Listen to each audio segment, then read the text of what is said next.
The holiday season is getting ready to start. It's just around the corner. So probably baking is starting to be on your mind. So today, we're gonna make gluten-free chewy sugar cookies. These sugar cookies are my version of Crumbl Cookies. And if you have a Crumbl Cookies near you, they don't have anything gluten-free on the menu. So we're gonna make a recipe that tastes similar to what they carry, only gluten-free. And they are known for their sugar cookie that is served chilled, and it's iced with this almond icing that's got butter and confectioner's sugar in it. So we're gonna make a version of that today. I'm Jamie with SavorySaver. I share gluten-free recipes, tips, tricks, and resources to make your gluten-free lifestyle easier. So please consider hitting that subscribe button and let's get started. So to start our sugar cookies, I've got the stand mixer out, but you could certainly use your regular hand mixer if you have one of those. And in the bowl, I have got a stick and a half of butter. So that's 3/4 of a cup. And I'm using unsalted butter in here. And then I'm probably gonna use salted butter in the icing, and I will tell you why when we get ready to make that. But for now, I've got a stick and a half of butter in here. And to that butter, I'm gonna add 1 1/4 cup regular white granulated sugar. The butter is at room temperature, so it's gonna blend into that sugar really well. We're gonna start the mixer, and I'm gonna blend it for 3 to 5 minutes until it's light and fluffy.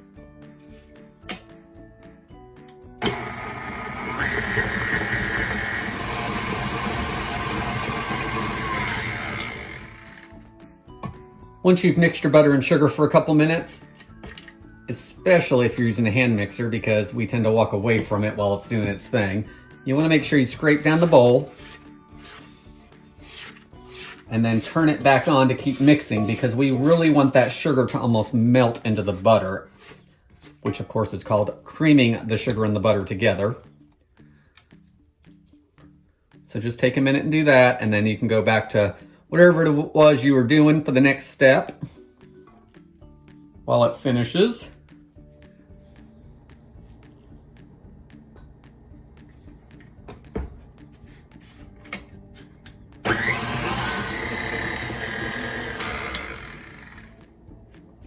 Once your butter and sugar is nice and fluffy and it's turned that pale yellow color, we can start adding the rest of our wet ingredients to this.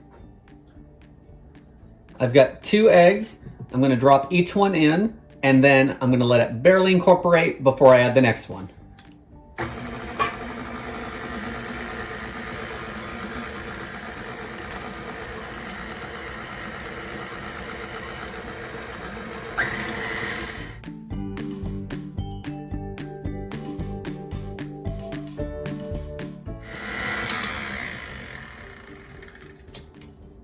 All right, let's scrape down the bowl again and mix it a little bit more to make sure that all that butter on the sides is getting blended with the egg.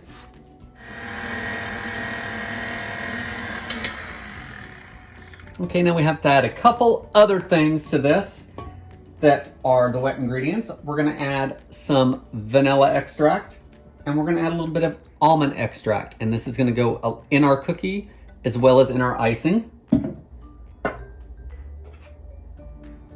So you want to add 1 teaspoon of vanilla extract.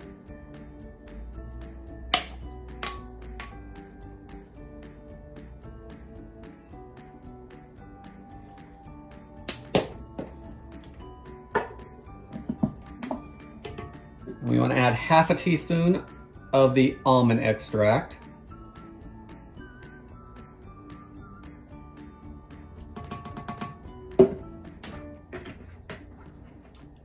Give that another little mix.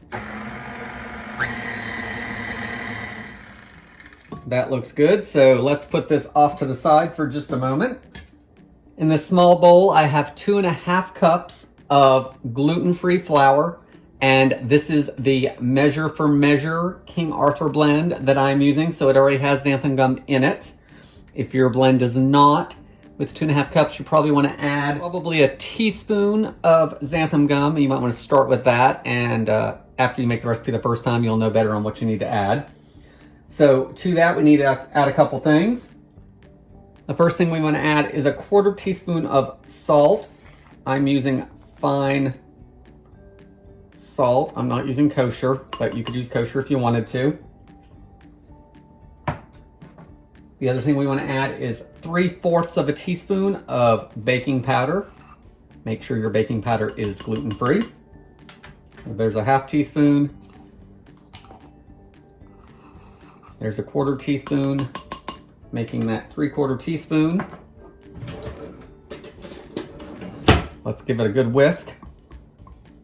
That's gonna whisk not only that salt and baking powder into the blend, it's also gonna give a little bit of air to the flour and blend the flours back up because of course there's multiple ingredients in a gluten-free flour blend.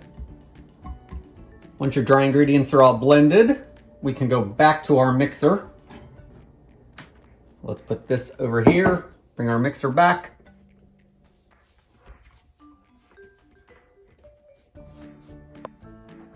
We want to take our dry ingredients and add them to the wet ingredients, and we just want everything to incorporate. So you want to do it in 2 to 3 additions, just so you don't get flour everywhere and so everything can blend. So let's turn the mixer on slow and get everything blended.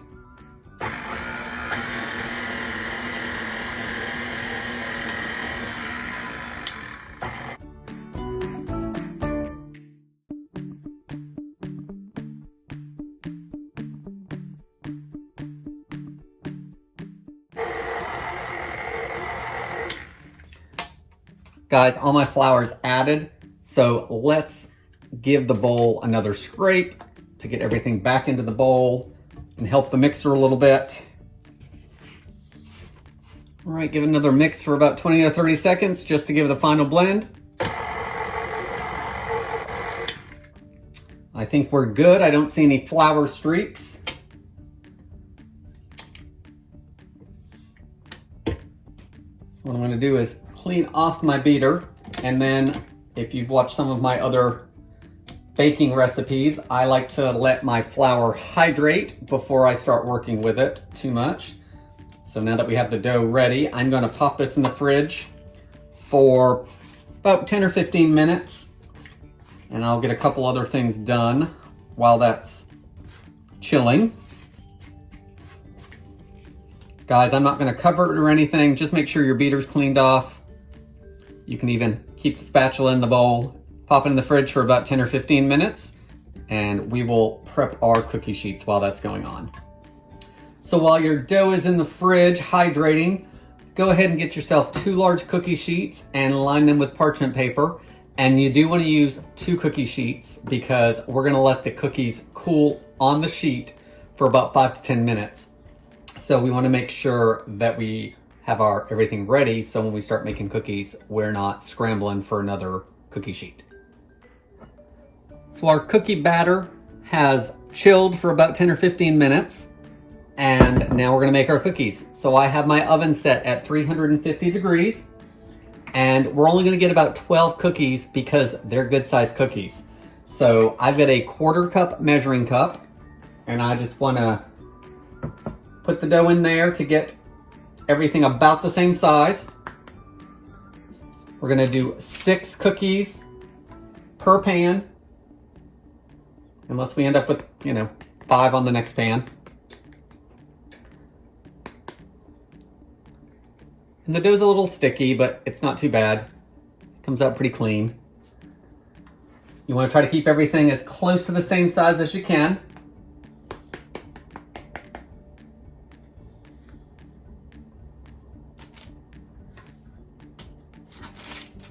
Got 6 cookies on here.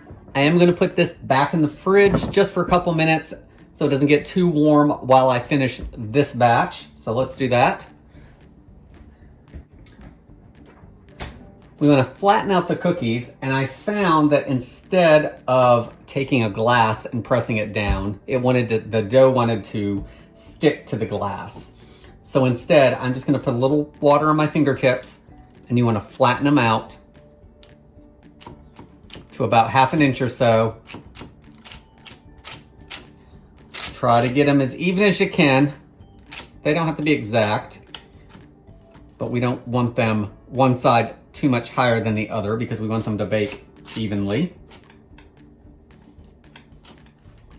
So there's our first batch of cookies ready to go. So while our oven finishes preheating, let me tell you what we need to do to these. They need to bake for anywhere from 12 to probably 15 minutes. They're larger cookies, so they're gonna take a little longer to bake. You could probably try making these smaller in 1/8 of a cup portions if you wanted to, but traditionally at Crumbl, they are served big. So I'm gonna put these in the oven for anywhere from 12 to 15 minutes. They are not gonna get super golden. What you are looking for is that there's a little bit of a shine on the top of them. So you really want that shine to be just about gone. And as they cook, it will disappear. So 12 to 15 minutes. When you think they're done, take them out, and then you want to let them cool on the cookie sheet. And that is gonna finish off the baking, and it'll help keep them nice and chewy, and then we can ice them. So I'm gonna pop these in the oven when they're ready. I'm gonna make my second batch, and then once they're cooled, we'll get them iced.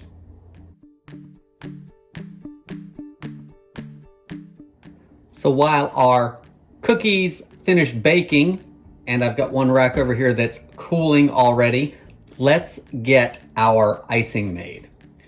So I've got the stand mixer out again, but you could use your hand mixer if you have one of those. I've got 1 stick of butter that's been softened, and if you're gonna use butter, use either salted or unsalted butter for the icing. The icing is really sweet, so that salt is gonna give it a little bit of balance. So if you use unsalted butter, then put a pinch or 2 of salt in with your powdered sugar. If you're using salted butter, you may not have to do that, but you are gonna want a little bit of salt in here just to balance it back out. So I've got my paddle attachment again. And we wanna cream the butter until it's nice and fluffy. So we're gonna turn the mixer on and let it go for a couple minutes. Once your butter is soft and spreadable, let's scrape the bowl down just like before to make sure it's all in there. And I don't think it needs to be whipped anymore. We just want to make sure it's all in the bowl and not on the sides.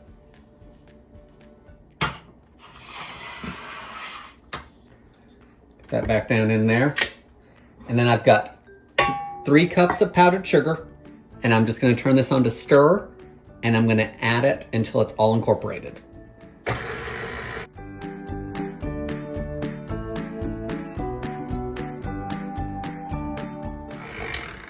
All of our powdered sugar's in here, so let's give it a scrape.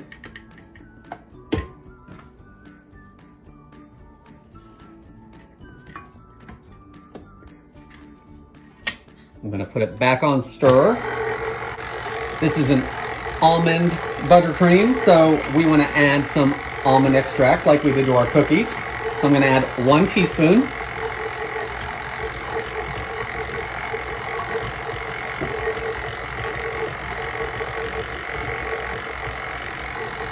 And that's gonna start thinning out the icing just a little bit. And then of course, we want it spreadable. So you're gonna add anywhere between probably 2 and 4 tablespoons of milk, or half and half, whatever you have.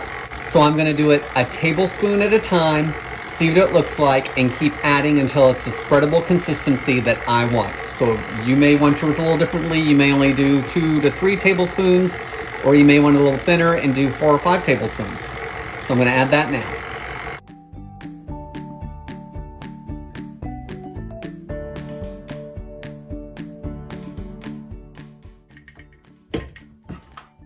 So I've added 2 tablespoons, and it is still pretty thick.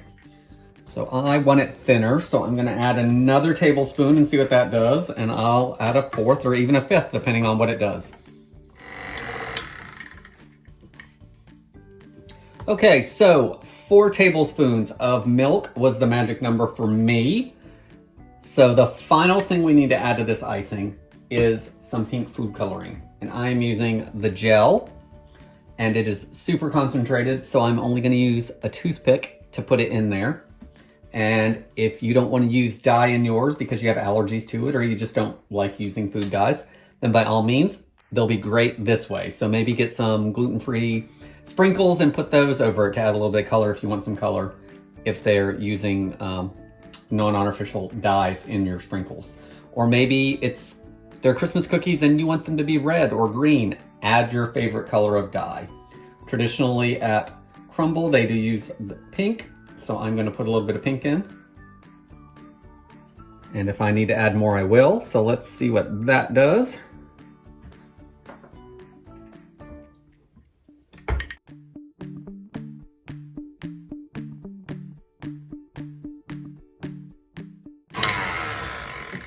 And in just a second, we have pink icing. So let's scrape it down and get the rest of the plain streaks out of it.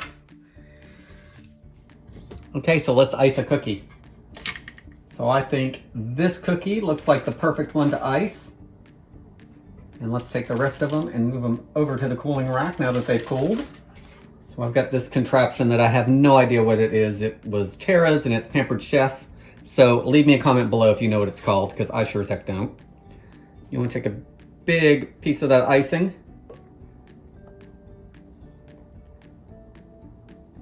And then spread it around.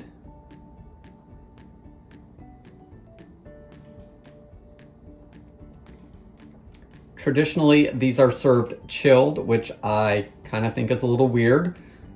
And when I made the last batch, I tried them both chilled and room temp, and I like them both ways. The icing is super sweet, so if it is too sweet for you when you make these, definitely try it chilled, because they don't taste as sweet to me when they're chilled. And guys, I have all that icing and 11 more cookies, but I don't think you need to watch me ice 12 cookies. So let's just give these a taste, shall we? So here's our chewy gluten-free sugar cookie that is bright pink on the top with that icing. Let's break it and give it a taste. They're not totally cool yet. They're still a little warm. And evidently that piece wants to break off. So let's try it.